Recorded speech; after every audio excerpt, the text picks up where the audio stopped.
नमस्कार दोस्तों, स्वागत है आप सभी का हमारे YouTube चैनल एग्रोनॉम इंडिया में। दोस्तों, आज मैं आप सभी के लिए बहुत ही अच्छा वीडियो लेकर आया हूं जिसका टॉपिक है operations are needed to maintain soil fertility. इसको हिंदी में कहेंगे, हिंदी में समझेंगे हम लोग इसको क्या कहते हैं कि मृदा उर्वरता को बनाए रखने के लिए हम लोग को क्या करना चाहिए।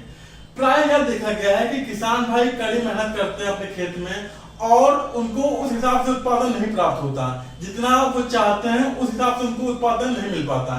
इसका सीधा सीधा कारण ये होता है कि उनकी मृदा की उर्वरा शक्ति बहुत ही कम होती है या धीरे धीरे कम हो जाती है। तो आज हम समझेंगे कि उसके कारण क्या होते हैं और उसका समाधान हम लोग कैसे कर सकते हैं।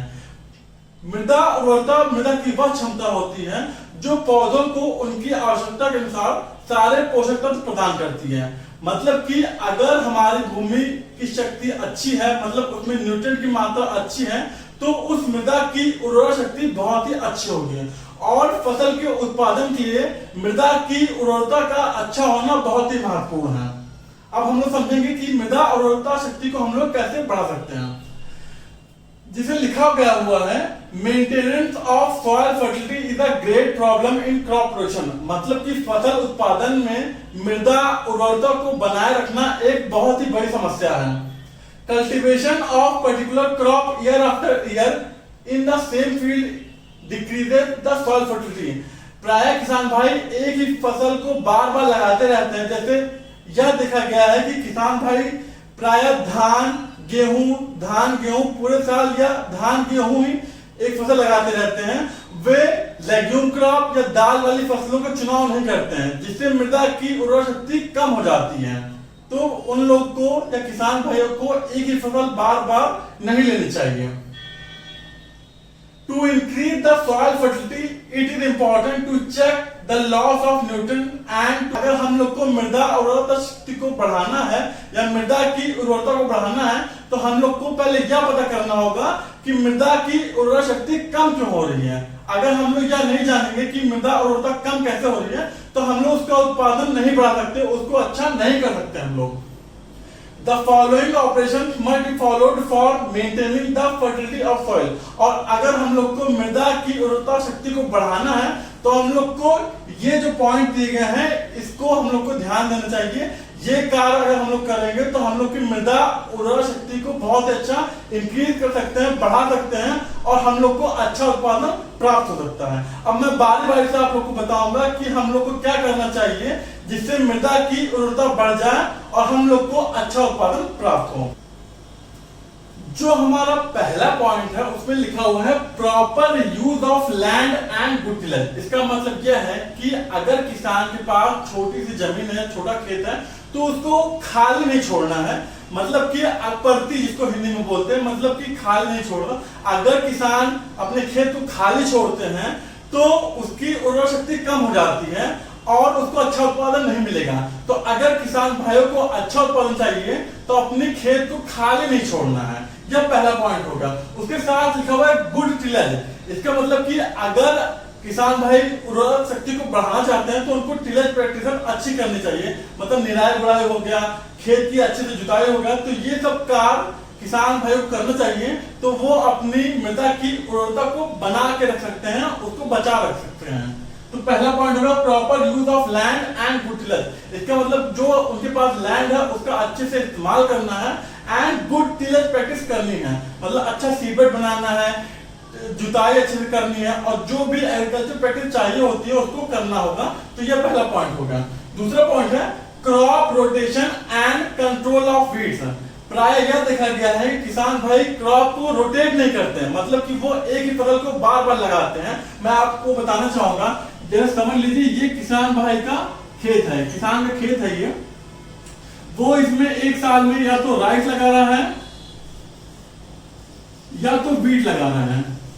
अगर यही क्रॉप ये बार बार लगाते रहेंगे, एक साल, 2 साल, 3 साल, तो जो खेत है इसकी उर्वरता शक्ति बहुत ही कम हो जाएगी, इसमें न्यूट्रिएंट की कमी आ जाएगी।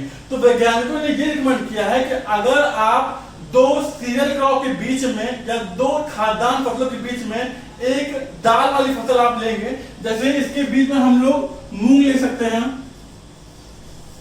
या उड़द ले सकते हैं, मतलब दाल वाली फसलें अगर हम लोग लेंगे तो ये नाइट्रोजन का फिक्सेशन करती हैं, और जो आने वाली फसल है उसमें लागत भी कम लगेगी, न्यूट्रिएंट हम लोग को कम देना पड़ेगा और उत्पादन अच्छा होगा, क्योंकि मृदा की उर्वरता बहुत ही अच्छी रहेगी।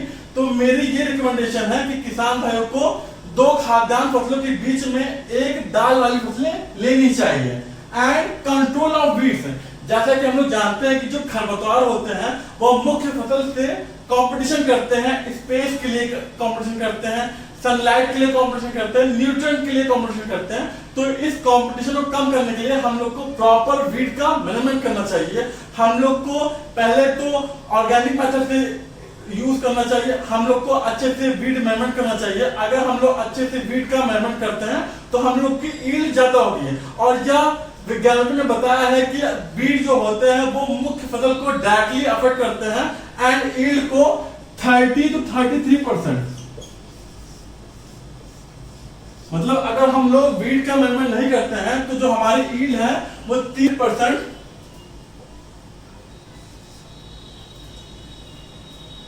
हम लोग की जो ईल्ड है वो 30 से 33% कम हो जाती है। तो वीड का मैनेजमेंट हम लोग को बहुत ही अच्छा करना चाहिए। तीसरा जो पॉइंट है हम लोग का, maintenance of optimum moisture in the soil. जैसा कि हम लोग जानते हैं कि फसल की अच्छी ग्रोथ के लिए वाटर का होना बहुत इंपॉर्टेंट है। तो अगर सॉइल में हम लोग मॉइस्चर मतलब नमी बना के रखेंगे तो सीड का जनरेशन अच्छा होगा, एंड जब सीड का जनरेशन अच्छा होगा तो ग्रोथ अच्छी होगी, और ग्रोथ जब अच्छी होगी तो ईल्ड बहुत ही अच्छा होगा। तो सॉइल में मॉइस्चर को हम लोग को बना के रखे रहना चाहिए। हम लोग को सॉइल में मॉइस्चर अच्छे से बनाए रखे रहना चाहिए। अगर हम लोग मॉइस्चर की मात्रा अच्छे से बना के रखेंगे, जो नमी इसको कहते हैं, तो हम लोग की जनरेशन अच्छा होगा। जनरेशन अच्छा होगा तो क्रॉप की ग्रोथ अच्छी होगी, ग्रोथ अच्छी होगी तो ईल्ड अच्छा होगा। तो अगर हम लोग को मृदा की उर्वरता को बनाए रखना है तो खेत में सिंचाई जब उसकी रिक्वायरमेंट होगी तो हम लोग को देना चाहिए। खेत में नमी बना के रखे रहना चाहिए। अगर हम लोग नमी बनाए रखेंगे तो मृदा की उर्वरता बहुत ही अच्छी बनी रहेगी। उसके बाद पॉइंट हम लोग का, control of soil erosion and removal of excess water. उसके बाद पॉइंट है कंट्रोल ऑफ सॉइल इरोजन, मृदा अपरदन। हम लोग को मृदा अपरदन नहीं होने देना है, मृदा अपरदन को हम लोग को बचाना है। मृदा अपरदन वह होता है जब जो अपर सरफेस से जितने न्यूट्रिएंट होते हैं वो एक स्थान से दूसरे स्थान पर चले जाते हैं, उस प्रोसेस को हम लोग मृदा अपरदन कहते हैं। तो मृदा अपरदन को हम लोग को रोकना चाहिए। अगर हम लोग मृदा अपरदन को रोकेंगे तो मृदा उर्वरता को हम लोग बढ़ा सकते हैं, बचाए रख सकते हैं। तो मृदा अपरदन को हम लोग को रोकना है। And removal of excess water, अगर आपके खेत में ज्यादा पानी इकट्ठा हो गया है तो वह भी बहुत ही नुकसानदायक है हमारी सॉइल के लिए, क्योंकि अगर पानी इकट्ठा रहेगा तो प्रॉब्लमेटिक सॉइल में चेंज हो जाएगा, मतलब सॉइल की मात्रा बढ़ सकती है। इसलिए हम लोग को खेत में पानी रोक के नहीं रखना है, पानी का अच्छे से मैनेजमेंट करना है, ड्रेनेज सिस्टम अच्छा रखना है जिससे जो एक्सेस वाटर है वो बाहर निकल जाए और हम लोग के लिए जितनी रिक्वायरमेंट है उतनी नमी उसमें बनी रहे। उसके बाद पॉइंट हम लोग देखते हैं cultivation of green manure and cover crop. Green manure बहुत ही अच्छा समाधान हो सकता है फर्टिलिटी को बढ़ाने के लिए। अगर हम लोग ग्रीन मैन्योर जैसे सनई हो गया, सनहम हो गया, ढैंचा हो गया, इसका इस्तेमाल हम लोग ग्रीन मैन्योर के लिए करते हैं तो हम लोग सॉइल की फर्टिलिटी को बढ़ा सकते हैं और जो लागत लगने वाली है अगली फसल में उसको भी हम लोग कम कर सकते हैं। तो हम लोग को ग्रीन मैन्योर क्रॉप का इस्तेमाल करना चाहिए। जैसे राइस, धान के पहले हम लोग ढांचा लगा देते हैं 1 महीने या 40 से 45 दिन पहले। अगर हम लोग इसका इस्तेमाल करते हैं तो नेक्स्ट जो आने वाली फसल जैसे राइस का प्लांटेशन करना है, राइस की ट्रांसप्लांटिंग करनी है, तो हम लोग की लागत कम लगेगी क्योंकि भूमि जो है पहले से फर्टाइल हो जाएगी, तो न्यूट्रिएंट हम लोग को कम देना पड़ेगा, यूरिया की हम लोग बचत कर सकते हैं। तो इसलिए ग्रीन मैन्योर क्रॉप हम लोग को उगानी चाहिए जिससे हम लोग की अगली आने वाली फसल का उत्पादन अच्छा हो और मृदा की उर्वरता अच्छी बनी रहे। उसके बाद पॉइंट हम लोग का application of manures and fertiliser. देखिए जो ये वाला पॉइंट है application of manures and fertiliser, मतलब कि जब सॉइल को रिक्वायरमेंट है न्यूट्रिएंट की तो हम लोग को प्रॉपर डोज में फर्टिलाइजर देना है, मैन्योर देना है। ग्रीन मैन्योर से उसको हम लोग को देना है जिससे फर्टिलिटी बनी रहे। अगर सॉइल की रिक्वायरमेंट है न्यूट्रिएंट की और उस टाइम हम लोग फर्टिलाइजर एप्लीकेशन नहीं कर रहे हैं तो न्यूट्रिएंट की कमी आ जाएगी, और न्यूट्रिएंट की जब कमी आएगी तो मृदा उर्वरता बहुत ही कम हो जाएगी, और हम लोग को जो हम लोग चाहते हैं उत्पादन मिलने के लिए वो उत्पादन हम लोग को नहीं मिलेगा। तो मृदा उर्वरता को बनाए रखने के लिए, मृदा की उर्वरता शक्ति को अच्छा बनाए रखने के लिए हम लोग को फर्टिलाइजर एप्लीकेशन अच्छे से करना है, और हम लोग ये कि हम लोग ऑर्गेनिक मेथड से फर्टिलिटी को बढ़ाएं। अगर हम लोग ऑर्गेनिक मेथड से सॉइल की फर्टिलिटी को बढ़ाते हैं तो यह हमारे सॉइल के लिए अच्छा रहेगा, हमारे वाटर के लिए अच्छा रहेगा, एनवायरनमेंट के लिए अच्छा रहेगा, और यह बहुत ही अच्छा रहेगा हमारे फ्यूचर के लिए। उसके बाद पॉइंट है maintenance of proper soil reaction.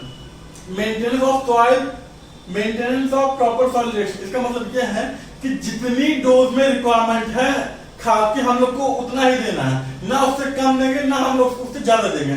अगर हम लोग फर्टिलाइजर ज्यादा दे देते हैं, जैसे किसान भाई ये सोचते हैं कि अगर वो ज्यादा फर्टिलाइजर दे देंगे तो उनका उत्पादन अच्छा हो जाएगा, लेकिन ऐसा नहीं है। अगर हम लोग ज्यादा फर्टिलाइजर दे देंगे तो वो जो है केमिकल से रिएक्शन करके फर्टिलिटी को कम करने के अलावा खराब कर देंगे, प्रॉब्लमेटिक सॉइल में चेंज कर देंगे।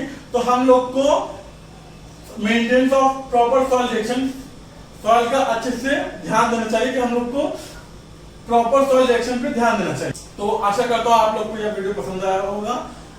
प्लीज लाइक, कमेंट, सब्सक्राइब कीजिए और यह वीडियो लोगों में शेयर कीजिए। धन्यवाद।